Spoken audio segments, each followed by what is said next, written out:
반갑습니다. 계속해서 RC 스프롤의 하나님의 예정과 선택이라는 이 책으로 하나님의 주권 또 인간의 자유 여기에 관해서 계속 살펴보도록 하겠습니다.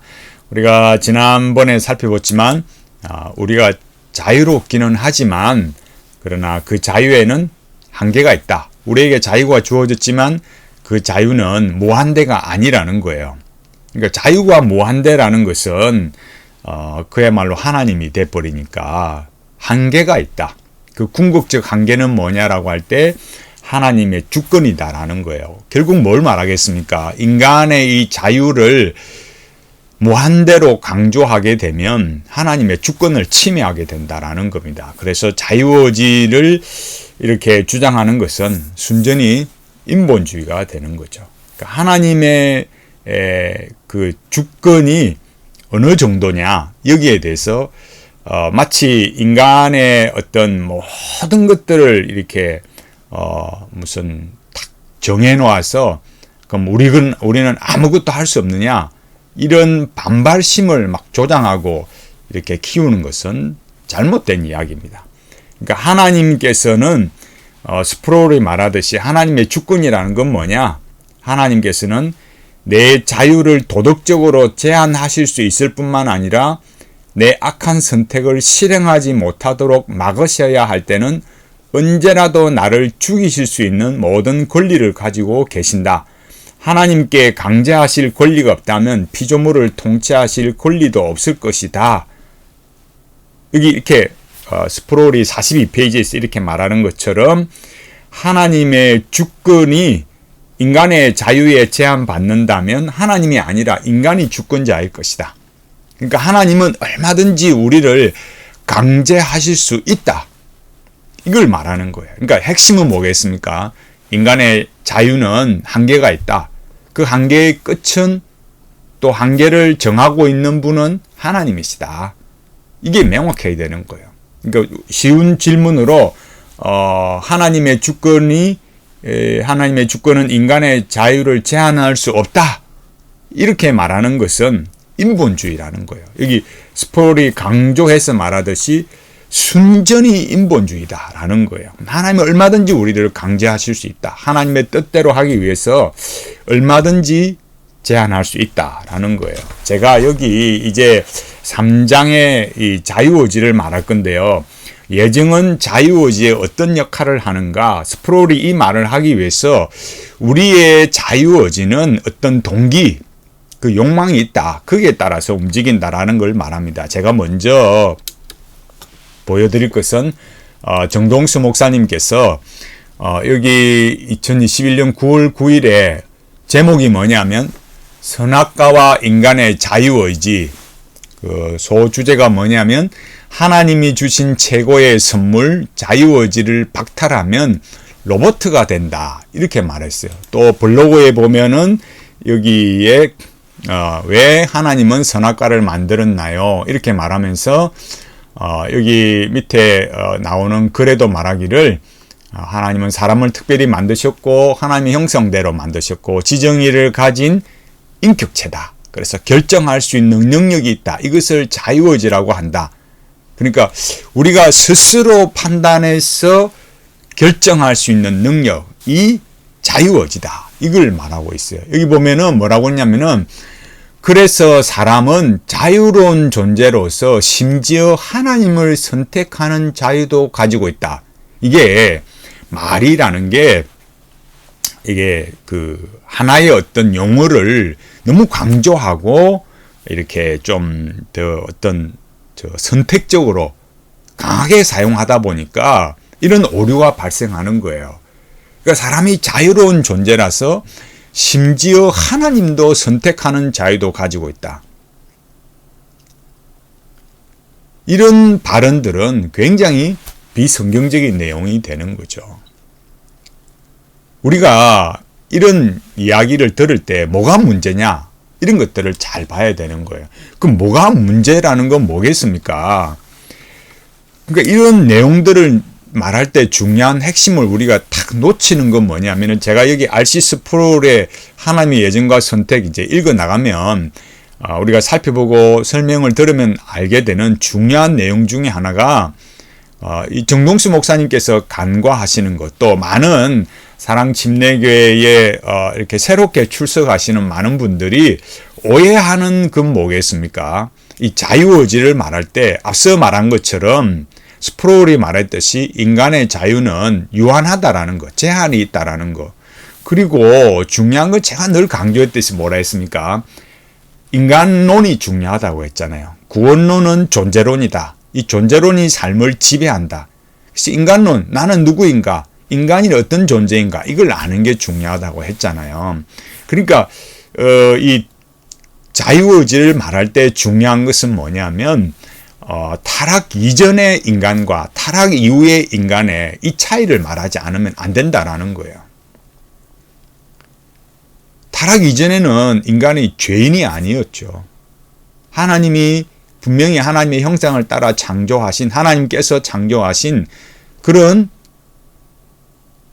죄 짓지 않는 그런 상태였어요. 그러나 타락 이후에는 분명히 죄악된 본성으로 오염됐고 변질이 되어서 그 하나님의 형상을 분명히 상실한 그런 부분이거든요. 그런 존재이거든요. 그 하나님의 형상이라는 것이 좁은 의미의 하나님의 형상이 있고 넓은 의미의 형상이 있는데 그건 이제 다음에 우리가 살펴보기로 하고, 중요한 것은 타락 이전과 이후의 인간은 다르다라는 거예요. 그러니까 타락 이전의 인간의 그 자유의지를 가지고 있었던 그것하고 타락 이후에 또 역시 자유의지를 가지고 있는 것처럼 이렇게 말해서는 안 된다라는 거예요. 앞서 우리가 살펴본 대로 이 튤립을 말하면 정동수 목사님께서 계속 말씀하시는 것이 뭐냐면 튤립을 말하면 극단적 갈빈주의자다. 그래서 그 말을 들으면 사람들이 어떻습니까? 그 극단적이라는 게 소위 말해서 극우, 극좌 이런 의미를 가지게 되듯이 완전히 잘못된 사람, 가도 너무 가버린 사람, 너무 이렇게 잘못된 길로 간 사람처럼 오해를 만들지 않습니까? 사실 여러분 잘 생각해 보십시오. 극단적 갈빈주의를 말하면서 그러니까 튤립을 말하면 극단적 갈빈주의고 그게 이단교리다 이렇게 말하면 여러분 어떻게 되겠습니까? 그야말로 모든 게 이단이에요.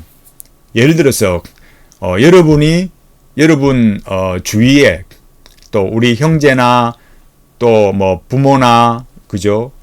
다 있는데 여러분 혼자만 또 여러분 가족만 사랑 침례교회고 다른 교회는 장로교 다니고 타 교단 다니고 그러면 어떻게 되겠습니까?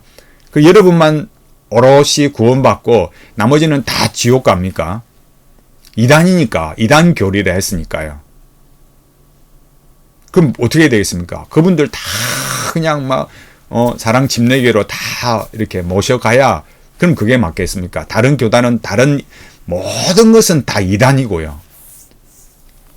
이런 오류에 빠져서는 안 되는 거죠. 튤립이 극단적 갈빈주의고 튤립이 그래서 이단 교리가 돼버리면 모두가 이단이에요. 이런 오류를 범해서는 안 되는 거죠. 사실은 그게 뭐냐? 누워서 침 뱉기예요. 정동수 목사님께서도 역시 마찬가지로 많은 부분에 있어서는 사실은 튤립의 많은 요소들을 가르치고 계신 거예요. 그러니까 여러분이 뭐가 잘못된 건지 분별이 안 되는 거죠. 그러니까 튤립을 극단적 갈빈주의다, 이단 교리다 이러면 그냥 누워서 침 뱉기밖에 안 되는 거예요. 사실은 그 튤립의 중요한 내용들을 가르치고 계시는 거죠. 그냥 몇 가지가 안 맞을 뿐이에요.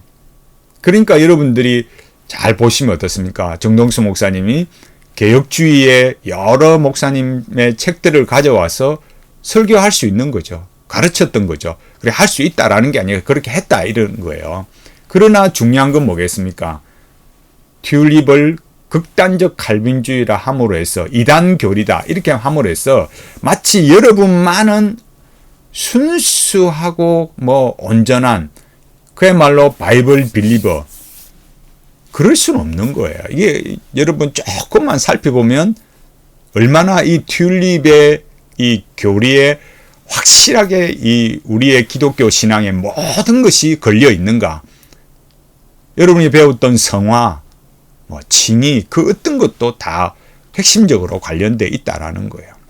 제가 오늘 여기 자유의지에 관해서 이제 그 자유의지란 무엇인가 여기에 나오는데, 자유의지에 관해서 말할 때 그 우리가 마치 정동수 목사님이 계속 강조하시는 것처럼 하나님께서 뭐 이렇게 다 정해놓고 천국 갈 사람, 지옥 갈 사람 다 정해놓고 이런 방식이 되어서는 안 된다라는 거예요.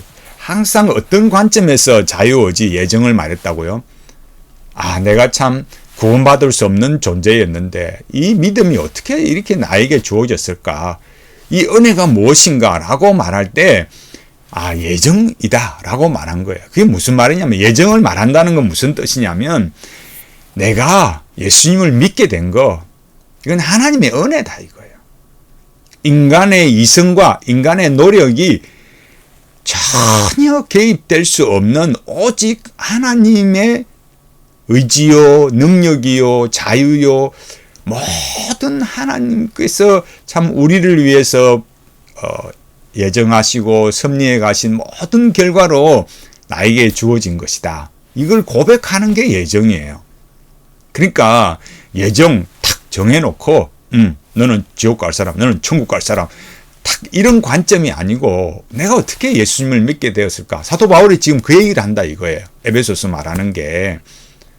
그러니까 우리가 이렇게 큰 은혜를 누리게 된 게 내가 잘해서, 내가 선택하고 내가 결단해서 나온 게 아니다. 이걸 말하는 게 예정이라는 거예요. 그러니까 자꾸 우리는 이미 딱 하나의 만들어진 학문적 결과를 접하다 보니까 그렇게 말하는 이유를 모르는 거죠. 그러니까 이 예정을 오도하는, 잘못 왜곡하는 사람들이 자꾸 다 정해놨다. 우리는 아무것도 안 해도 되고, 우리가 그럼 로봇이냐? 이렇게 말하는 거예요. 이런 관점들을 정확하게 알 필요가 있는 거예요. 그래서 여기 51페이지 스프롤이 이렇게 말합니다. 자유의지라는 것은 사전의 편견이나 성향, 기질 없이 선택하는 능력일 것이다. 그게 일반적인 정의라는 거예요. 그러니까 우리가 자유로우려면 치우침이 없이 중립적인 자세로 행동을 해야 된다라는 거예요. 근데 이런 정의 안에는 뭐가 없느냐면 내적으로나 외적으로나 강제의 요소가 없다라는 거예요. 그러니까 강제의 요소가 없다라는 이 말이 문제가 있다라는 거죠. 그러니까 예를 들어서 우리가 지금 계속 말하고 있는 이런 부분을 말할 때 우리가 자유의지가 있다고 말하는 것은 내가 무엇을 선택할 때 누가 나에게 뭐라 강제를 하든지 내 마음에서 막 강제가 강요와 억압에 의해서 선택하거나 결정하는 게 없어야 된다 이 말이에요. 그래야 자유의지가 있다고 말할 수 있는 거죠. 나의 어떤 순수한 의지, 나의 순수한 어떤 선택하는 능력, 어떤 편견, 어떤 경향, 어떤 나에게 다른 요소가 없이 그렇게 순수하게 할 수 있느냐라는 거예요. 그러나 이런 건 없다라는 거예요. 지금 우리의 타락한 이후의 인간으로서는. 그러니까 시작할 때 제가 잘 말씀드렸듯이 정동수 목사님의 이런 내용들을 잘 보면 타락 이전과 이후의 인간의 변화된 모습. 그러니까 지금 우리가 뭘 선택한다고 할 때 정말 자유의지가 있다라고 말하려면 뭐가 돼야 됩니까? 내 안이나 바깥에서나 내가 A를 선택한다. 제가 예를 들어서 이 볼펜을 하나 딱 선택한다고 하면 볼펜을 선택할 때 누가 나에게 또 나 자신이 나에게 어떤 강요와 억압을 주어서는 안 된다라는 거예요. 그래야 자유의지가 있다라고 말할 수 있는 거예요. 그러나 스프롤이 말하는 핵심은 그럴 수 없다라는 거예요. 그러니까 첫 번째 뭐냐면 여기 말하듯이 우리가 엄격하게 중립 위치에서 아무런 성향 없이 선택을 한다면 선택을 해야 할 아무런 이유가 없을 것이다. 이렇게 말했어요. 그러니까 내가 예를 들어서 제가 이 볼펜을 말씀드렸잖아요. 이 많은 볼펜 중에 예를 들어서 뭐 제가 여기 파란 볼펜도 있고 또 이게 파란색 후리스펜도 있고 이런 형광펜도 있어요. 이런 것 중에서 내가 여기 빨간 볼펜을 내가 이렇게 선택했다. 아니면 이 후리스펜을 내가 선택한다. 이렇게 했을 때 이거를 선택해야 되는 아무런 이런 그런 어떤 성향이 없이 선택을 한다. 선택해야 될 아무런 이유가 없다. 이렇게 되면은 그 선택을 해야 되는 어떤 도덕적인 의미도 없고 그 선택이 완전히 자연적인 의미가 되어버린다라는 거예요. 그러나 그런 일은 없다라는 거죠.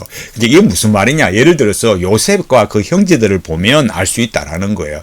요셉의 형들이 요셉을 이렇게 노예로 팔아버렸잖아요. 근데 수년 뒤에 애국에서 이렇게 형들을 만났을 때 요셉이 창세기 50장 20절에서 이렇게 말했습니다. 당신들은 나를 해하려 하였으나 하나님은 그것을 선으로 바꾸사. 이렇게 말했어요. 그러니까 이게 무슨 말이냐? 당신들에게는 악한 동기가 있었다라는 거예요. 요셉의 형들에게는. 그래서 그 동기가 행위의 선악을 판단하는 결정적인 요소라는 거예요. 그러니까 하나님의 그 일하심, 다시 말해서 요셉과 요셉의 형들이 선택을 하고 행동을 한 그런 일들에 있어서 하나님의 허용하심은 선하지만, 우리가 지난 시간에 배웠잖아요. 그런 일들이 일어나도록 한 하나님의 그런 섭리는 선하지만, 허용은 선하지만, 형들이 그렇게 한 것은 악한 거다라는 거예요. 왜? 동기가 악했다라는 거예요. 그래서 거기에는 악한 동기가 있었고, 그 형들이 뭐가 없었습니까? 그들에게 아무런 악한 마음도 없고, 시기하는 것도 없고, 그런 것들이 그들에게 없었던 게 아니라는 거예요. 요셉을 시기하고 있었고, 그래서 악한 그런 욕망의 충동을 받아서 요셉을 팔았던 거죠. 두 번째는 이 스프롤 목사님이 말씀하시는 거는 이게 합리적으로도 안 맞다라는 거예요. 그러니까 무엇을 선택하기 전에 우리에게 어떤 욕망이나 성향이나 또 동기나 이유가 없다면 우리는 선택할 이유가 없는 거죠. 그리고 그 선택이 의미가 없는 거예요.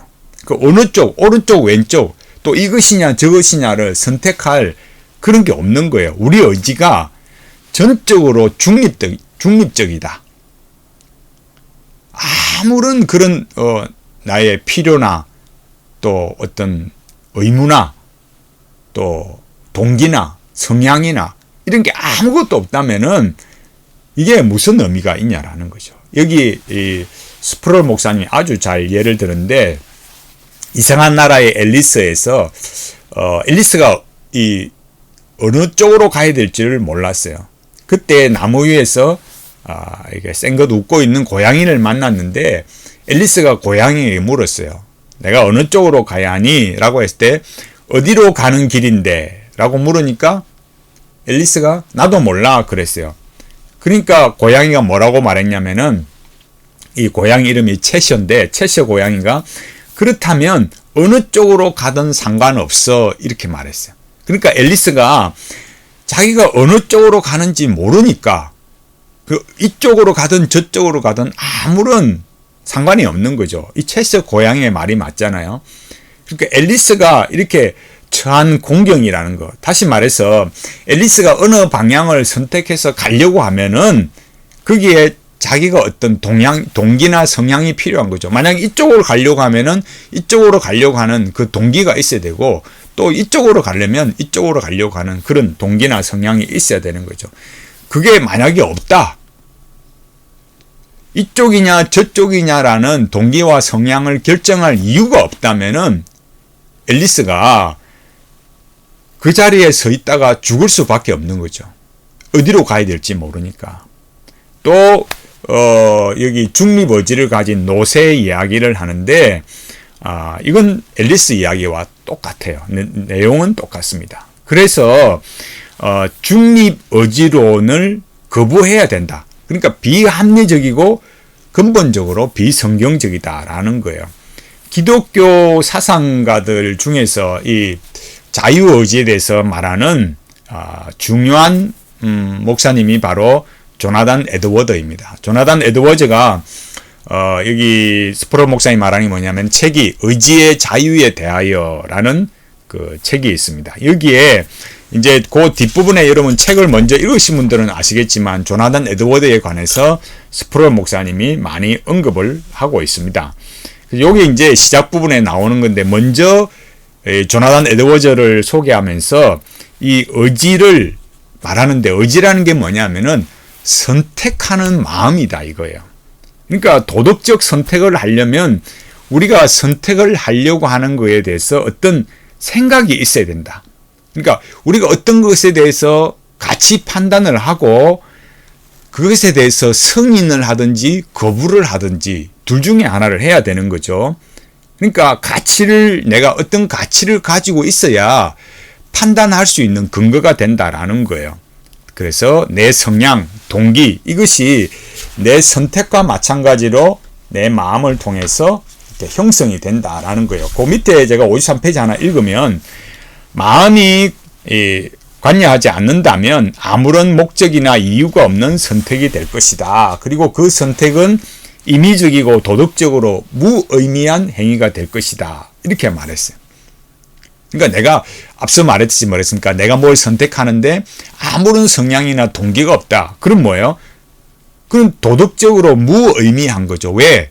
그걸 선택해야 될 이유가 없었으니까. 이걸 잘 보셔야 되는 거예요.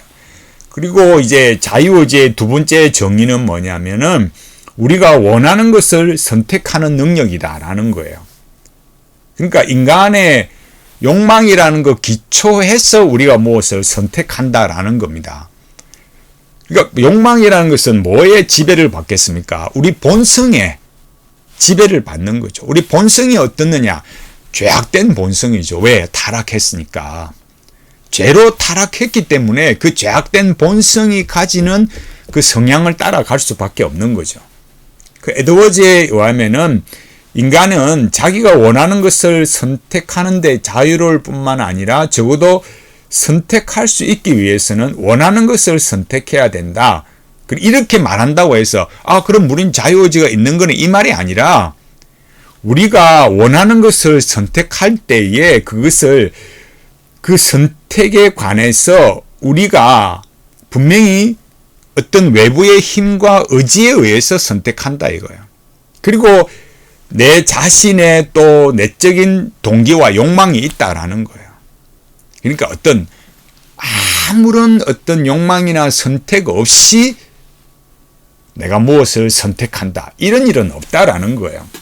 그래서 여기 보면은 에드워즈의 법칙은 우리의 선택이 욕망에 의해서 결정된다. 그래서 말하기를 우리의 선택이 선택되는 것은 욕망을 통해 동기가 부여되기 때문이다. 이것이 자유의 본질인 이른바 자기 결정이다.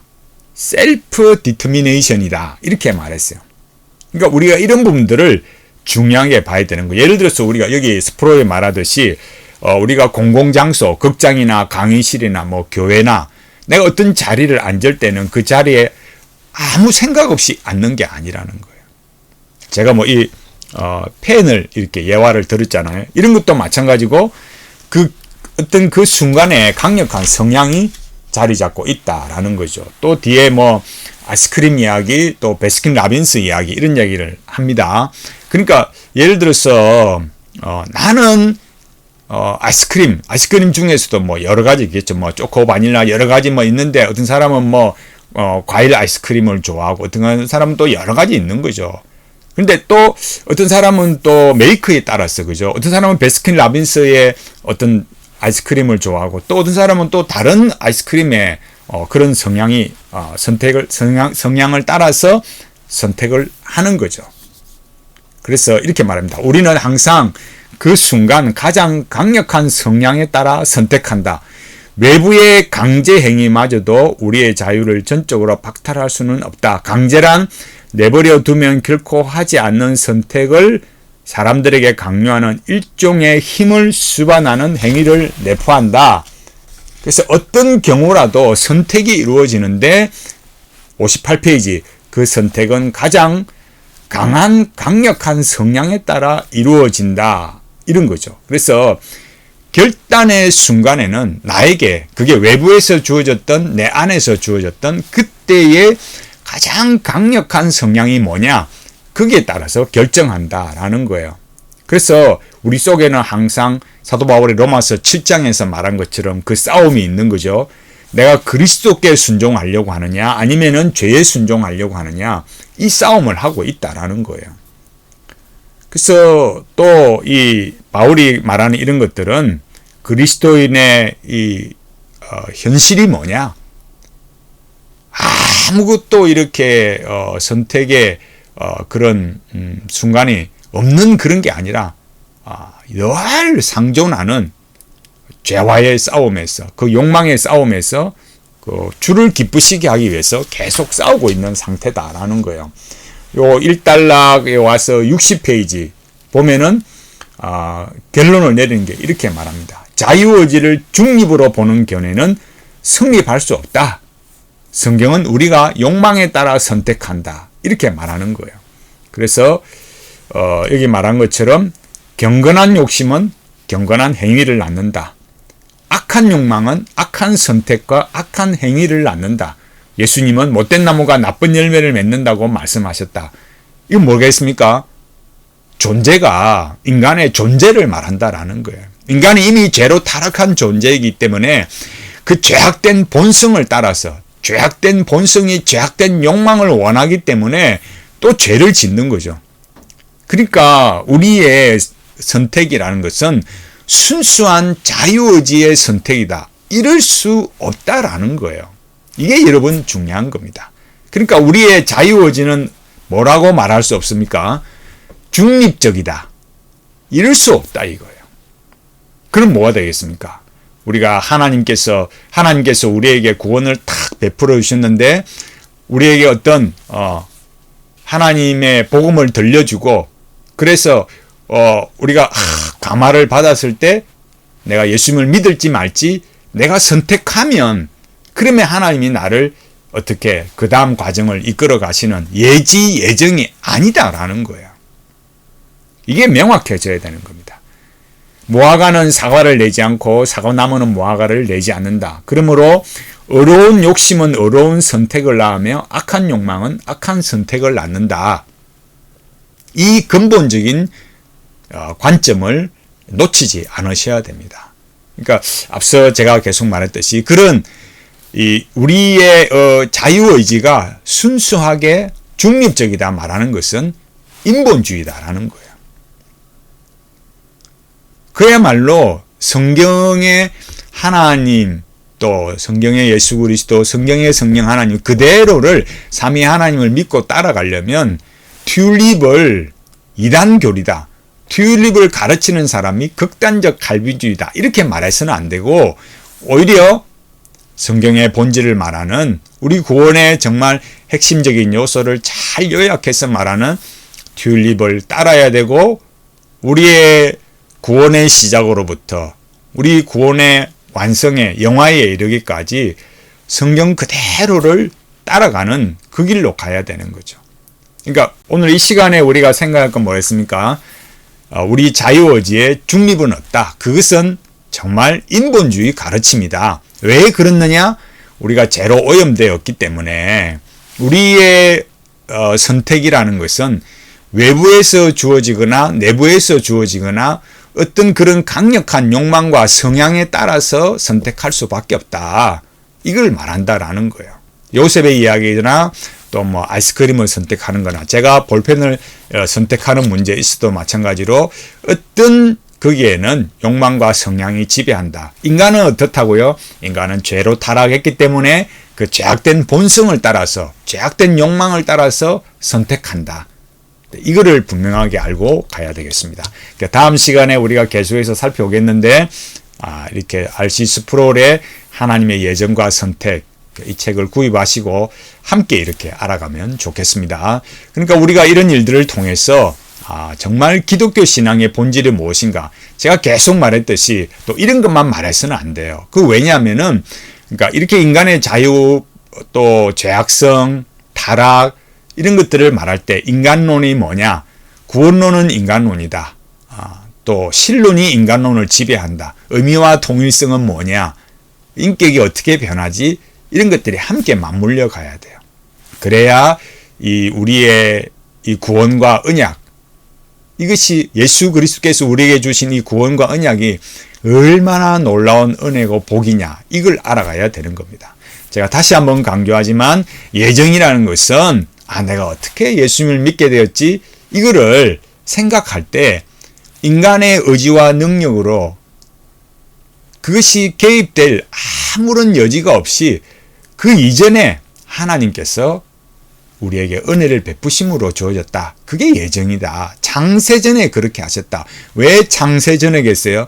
인간이 이 땅에 존재하기 전부터 하나님이 그렇게 우리를 정하셨다라는 거예요. 여기에 불만을 제기하는 사람은 뭐라고 했습니까? 하나님의 주권을 거부하는 사람이라고요.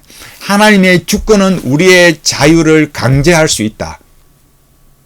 이게 불만인 사람, 이게 거부감이 드는 사람, 여기에 반기를 제기하는 사람은 우리도 자유의지 있어요. 우리의 자유의지는 중립적이에요.